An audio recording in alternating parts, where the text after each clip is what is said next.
Student, welcome to 8th class student in Hindi class. मैं doctor Indu Goswami, your Hindi teacher. बेटा, कल हमने 4th लेसन स्टार्ट किया था और लेसन 4 दीवानों की हस्ती, इसकी समरी मैंने आपको कल भेजी थी। आई होप आपने अच्छी तरह से वह पढ़ी होगी, समझी होगी। और आज हम इस कविता को स्टैंजे वाइज एक्सप्लेन करते हैं। तो पहला स्टैंजा क्या है, देखिए कि हम दीवानों की क्या हस्ती है, आज यहाँ कल वहां चले, मस्ती का आलम साथ चला, हम धूल उड़ाते जहां चले। बच्चों, मैंने आपको बताया था कि इसमें कवि अपना जिक्र कर रहा है और वह कह रहा है, अपने आप को उसने बताया कि मैं एक दीवाना हूं। दीवाना मीन्स ऐसा व्यक्ति, मस्त मौला किस्म का ऐसा व्यक्ति कि जो हर माहौल में, यानी चाहे दुख हो चाहे सुख हो, हर माहौल में वह एक जैसा रहता है। तो कह रहे हैं कि दीवानों की क्या हस्ती, और हस्ती का मतलब है अस्तित्व। कह रहे दीवानों को क्या अस्तित्व होता है। तो कह रहे हैं कि दीवानों की, पहले स्टैंजे की मैं आपको व्याख्या बता रही हूँ बेटा, कि इसमें कवि ने कहा है कि दीवानों की हस्ती, जो कविता की ये पंक्तियां हैं, इसमें कवि क्या कहते हैं, वह कहते हैं कि दीवानों की कोई हस्ती नहीं होती, यानी अपना उनका कोई अस्तित्व नहीं होता है। वह इस घमंड में नहीं रहते कि वह बहुत बड़े आदमी हैं, और ना ही उन्हें किसी चीज की कमी का कोई मलाल होता है। कवि खुद एक दीवाने किस्म के आदमी है, यानी एक मस्त मौला टाइप के आदमी है, और उनकी इस मस्ती और खुशी के आगे गम नहीं टिकता है। वह कहते हैं कि हम तो जहां चलते हैं वहां धूल उड़ाते हुए उड़नछू हो जाते हैं। मतलब कि हम जहां चलते हैं हमारे साथ मस्ती का आलम वहीं हमारे साथ साथ चलता है, और जहां हम पहुंच जाते हैं वहीं खुशियों का माहौल बन जाता है। अगले स्टैंजे में क्या कहते हैं, सुनते हैं, हम समझते हैं बेटा।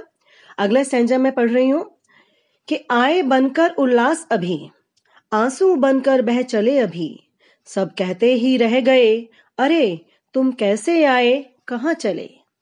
क्या कहते हैं कवि इसमें, देखिए दीवानों की सस्ती जो कविता है, इसमें कवि क्या कहते हैं। इसमें कवि कहते हैं कि दीवाने यानी मस्त मौला लोग जहां भी जाते हैं वहां का माहौल खुशियों से भर देते हैं।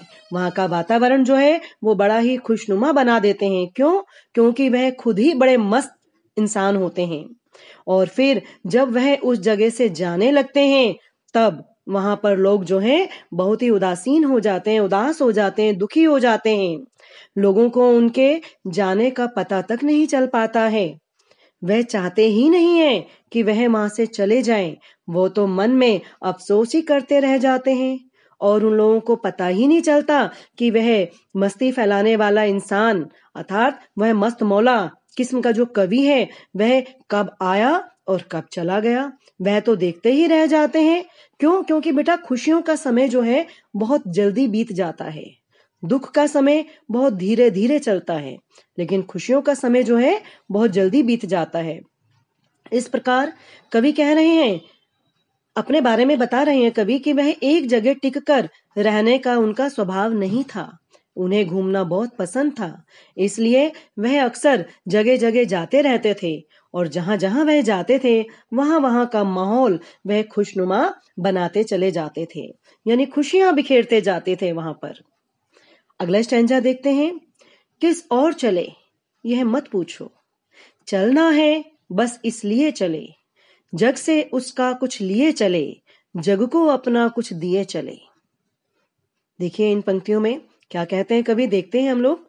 इन पंक्तियों में कवि कहते हैं कि मुझसे मत पूछो कि मैं कहां जा रहा हूं, मुझे तो बस चलते रहना है, इसलिए मैं चल रहा हूं। मैंने इस दुनिया से कुछ ज्ञान प्राप्त किया है, अब मैं उस ज्ञान को बाकी के लोगों में बांटना चाहता हूं, इसलिए मुझे निरंतर चलना होगा। मतलब कवि कहते हैं कि मैं जब चलता हूं घर से तो मुझे खुद को नहीं पता होता कि मैं कहां के लिए निकल रहा हूं। बस जहां मेरे ये मस्त पैर जो हैं ये चल देते हैं, मैं वहीं चल देता हूं, और इस दुनिया से जो कुछ मैंने हासिल किया है, जो कुछ ज्ञान मैंने बटोरा है, उस ज्ञान को, उन खुशियों को मैं बाकी लोगों में बांटता हुआ चलता हूँ। इसीलिए मैं निरंतर चलते रहता हूँ। बेटा, इस कविता में कुल 6 स्टैंजे हैं, जिसमें 3 स्टैंजे आज हमने पढ़े हैं और बाकी के 3 हम अपनी नेक्स्ट क्लास में पढ़ेंगे।